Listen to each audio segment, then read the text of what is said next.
வணக்கம். சென்னை முகலிவாக்கம் பகுதியில இருக்கக்கூடிய அலங்கார் ஹேண்டிகிராஃப்ட்ஸ் வந்திருக்கேன். இந்த தர்பை புல் மேட் பாருங்க.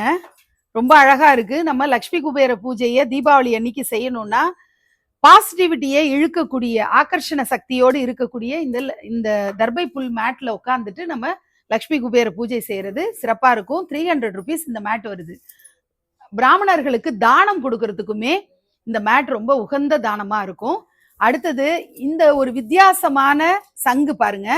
பிள்ளையாரோட துதிக்கை இருக்கிற மாதிரி ஷேப்ல இந்த சங்கு வந்திருக்கு. 2 கண்ணு வர்ற மாதிரி எல்லாம் அழகா வந்திருக்கு. இது லக்ஷ்மி கணேஷ் சங்கு அப்படின்னு சொல்றாங்க. லக்ஷ்மி மகாலட்சுமி தாயார் சங்குல வாசம் பண்றதா சொல்லுவோம். துதிக்கை ஷேப்ல முழுமுதற் கடவுள் விநாயக பெருமானுடைய தோற்றத்துல இருக்கிற சங்குன்றதுனால இது லக்ஷ்மி கணேஷ் சங்குன்னு அழைக்கப்படுது. நம்ம லக்ஷ்மி குபேர பூஜை அன்னைக்கு பிள்ளையார் வழிபாட்டுக்கு இந்த சங்க வச்சு கூட நீங்க ஆராதனை பண்ணலாம். லக்ஷ்மி குபேர வஸ்துக்கள் நிறைஞ்சிருக்கிற இந்த மசாலா பெட்டி மாதிரி அஞ்சரை பெட்டியையும் நீங்க வாங்கி வச்சுக்கலாம். ஒவ்வொரு வாரமும் வெள்ளிக்கிழமை நீங்க பூஜை அறையில விளக்குக்கு பக்கத்துல இந்த லக்ஷ்மி குபேர வஸ்துக்களை வச்சு வழிபாடு பண்றதுங்கிறது மிக சிறப்பான பலன்களை தரும். அனைவருக்கும் இந்த தீபாவளி சகல விதமான சுபிட்சத்தையும் தரக்கூடிய தீபாவளியா அமையணும் அப்படின்னு சொல்லி நான் மனதார பிரார்த்தனை பண்ணிக்கிறேன். நன்றி.